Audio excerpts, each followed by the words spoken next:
Hey guys, welcome back to the channel. Welcome back to another Mortal Kombat video. So, I don't know about you guys. I got my little timing wrong. Some said Pacific time was 12 and Eastern time was 3 in the morning, and I'm in Kansas. So, to see Johnnycage make his return to Mortal Kombat 11 at 3 in the morning, no sir. I love Mortal Kombat, but I love my sleep even more. But it doesn't mean I didn't wake up and actually seen this trailer of Johnnycage making his return back to Mortal Kombat 11. And to be honest with you guys, I'm not a big Johnnycage fan. Yeah, I'll use him every now and then, but me personally, I'm not a real big Johnnycage fan. So what we got here was the fact that he has returned, and some of his moves and stuff is actually pretty good. I like his fatality. It's a parody. No, well, not a parody, but it's a nod to his Mortal Kombat fatality back in Mortal Kombat 1, and it was a glitch. I guess you can knock off your opponent's head 3 times, but I guess in this game, you actually he uppercuts you once, and it's like he's doing a movie. And that was the cool thing about his fatality. I thought that was pretty dope. But y'all here for what role will Johnnycage play in this? So we're talking time travel, right? And since it's time travel, maybe they go back in time to where Johnnycage and Sonya are just starting to, get to know each other. They start in their little flirting stage, or maybe the first year of their marriage, probably around that time, before Cassie was even born, around that time. And pretty much that's what I think Mortal Kombat 11 is going to be. It's going to be a whole lot of flashbacks. It's going to be a whole bunch of, they jumping around in time, taking us to different plot points of the series from the main timeline, not this timeline. And we see, stuff that was supposed to happen. And Johnnycage was supposed to die. If you remember, he was supposed to be killed by Motaro in Mortal Kombat 3, but he survived because there was Motaro was killed in Mortal Kombat 9 by Raiden, but Raiden tampered with the timeline. So there's pros and cons to Raiden fucking up the timeline. On one side, Raiden fucking up the timeline, that's bad. Liu Kang dies, Katana dies. The majority of the Mortal Kombat cast that are the good guys, they all die. And all the good guys, they all die, like I just said. And some bad guys die, Pretty much the villains actually win in Mortal Kombat 9, because majority of the good guys die, and they end up using the dead good guys' bodies. I'm stumbling over my words. They get the good guys' bodies and they turn them into revenants. Well, on the plus side, it brought Sonya and Johnny together and gave us Cassie Cage. And also gave Jax a daughter as well, but we don't know nothing about his wife, because his wife is nowhere in the story whatsoever. But I am seeing that she probably might want to make an appearance. Maybe she was part of the Special Forces. So I'll be looking out for that Jax video, because hopefully his wife might make an appearance. Hopefully, if she was part of the Special Forces. I highly doubt she was, though. But back to Johnnycage, though. So we get to see, how Johnny and Sonya, we already know how they met, but how their relationship built over time. That's probably what his chapters are going to be about. How over time him and Sonya, how their relationship started to blossom, how they started, flirting more, and how he got into the Special Forces, and how he started making movies, and how Cassie was born. And as over time we get to see the dysfunction in their marriage, but only in his chapter, and a little bit of Sonya's chapter as well. We get to see the dysfunction in their marriage and watch their marriage dissolve, because Sonya only cares about one thing, and that's her job. Because as their marriage is coming stronger and stronger, in the beginning of their chapters, you start to see not just that Cassie comes along, then you also see that Sonya is starting to rise up in ranks. Because if you're in the military, the higher your rank, the more responsibilities are handed to you.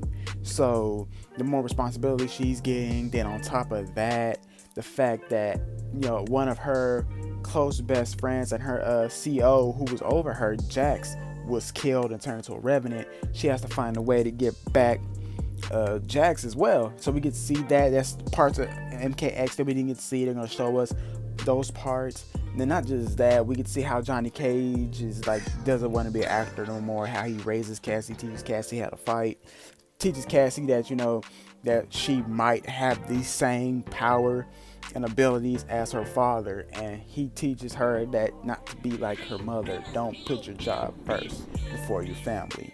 Always remember that, guys. Do never put your job first before your family. Your job can replace you, your family can't. Remember that. But as we go on, it's mainly gonna be flashbacks, and it's probably gonna lead to, like, what leads up to these flashbacks is probably Johnnycage is on the brink of death because somebody from Kronika's side is about to kill him, and Sonya is just reminiscing about how her feelings are coming back for Johnny, and how she put the job before her family, and she's starting to regret that because the main person that she's been hunting down for years is Kano. One of the main reasons why she rose up in the ranks, reason why she's where she's at right now.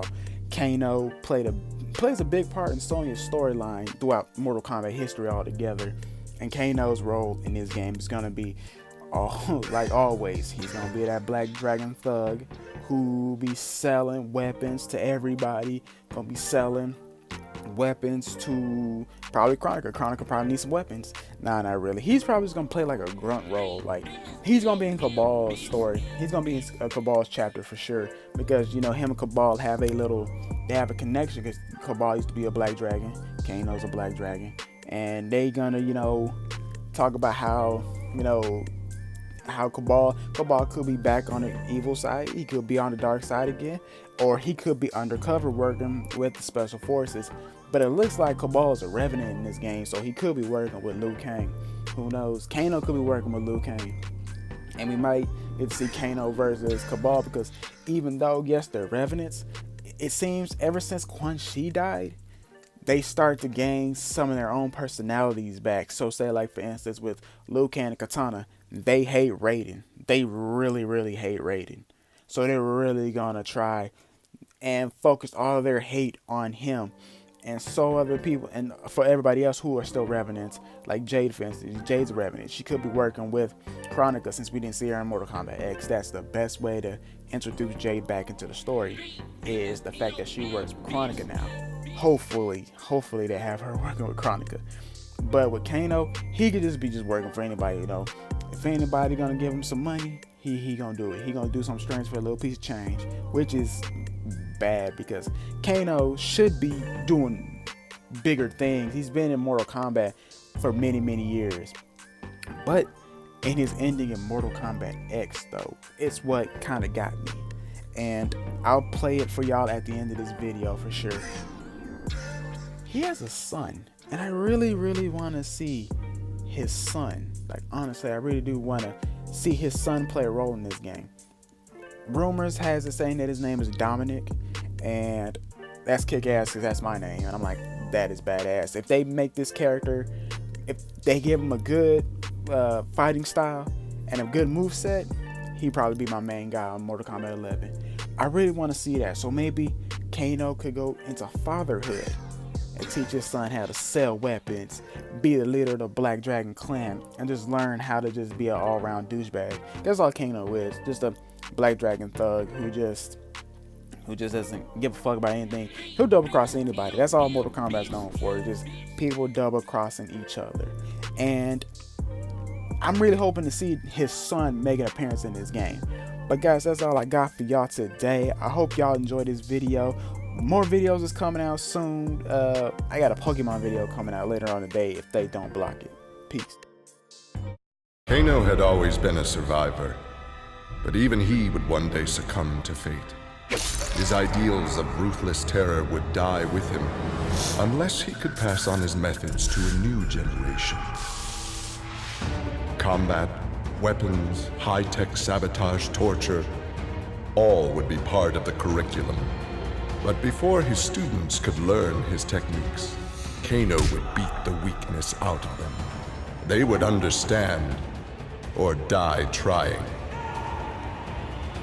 Kano's first pupil? His own son. Class was now in session.